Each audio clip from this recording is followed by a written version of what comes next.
dark it was, there was no reason why he shouldn't be safe tramping through the brush. He tried calling out a few more times. No response.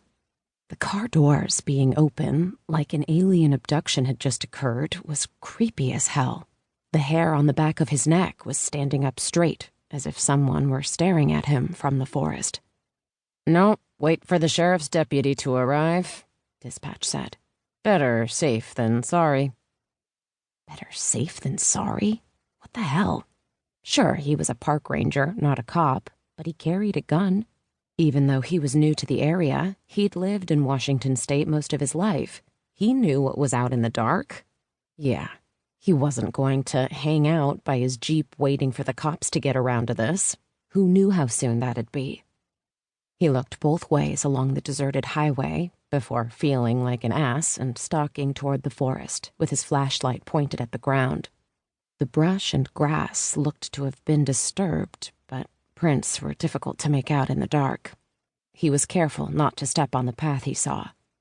Once he crossed into the tree line, the trail seemed even more indiscernible, but the sense of being watched increased. Pausing, he looked around. Where were all the animals? Normally, he'd have scared a few small critters into bolting. Hello? He should have asked Ross for the vehicle owner's name. That had been stupid. Then again, Ross should have volunteered it.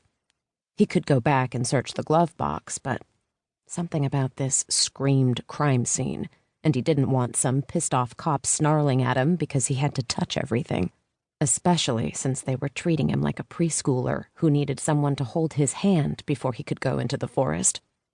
He scanned his flashlight around him, searching for something to indicate there was a person to follow in here. There was the blink of reflected light as his beam caught the eyes of an animal, and he jumped. But when he jerked back to it, it was gone. Nice, Dane. You're real brave. Maybe you do need someone to hold your hand. He scowled. Where the hell should he go next? The bushes around all looked mostly undisturbed. Pathetic. A car was approaching. Swearing under his breath, he turned and stomped back out of the forest with less care than he'd used going in. Huh. More than one car. The one in front was a police cruiser that turned on blinding flashing lights. He blinked rapidly and tried to shade his eyes. "Are the lights really necessary?" he asked the cop, whom he could barely see now. "Yep, I'll take it from here," the deputy said, sauntering forward. Travis. He was the same age as Dane, and they'd met a time or two. "I can help you search. I haven't heard anyone, and I didn't see anyone on foot from my direction. I'm assuming you didn't see anyone coming from yours."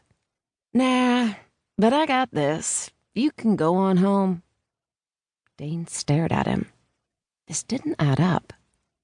"It makes sense for me to stay, and I don't mind working off the clock." He had nothing but an empty house and a cat to go home to.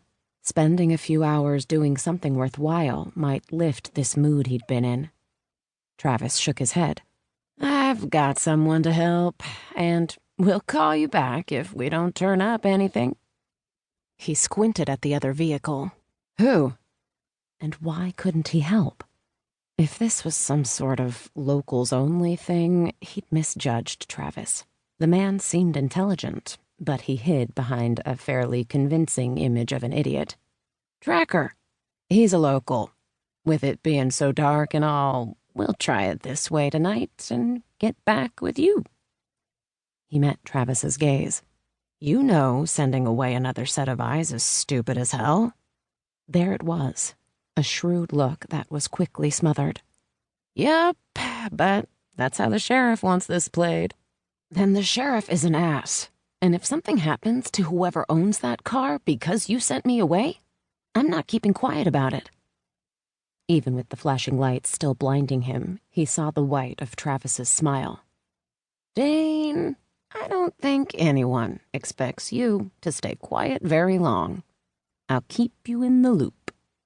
Shaking his head, he went back to his Jeep and waited there, watching his rearview mirror. Travis was investigating the car, and the passenger in the dark SUV that had pulled behind the cruiser didn't get out. Why were they being so secretive?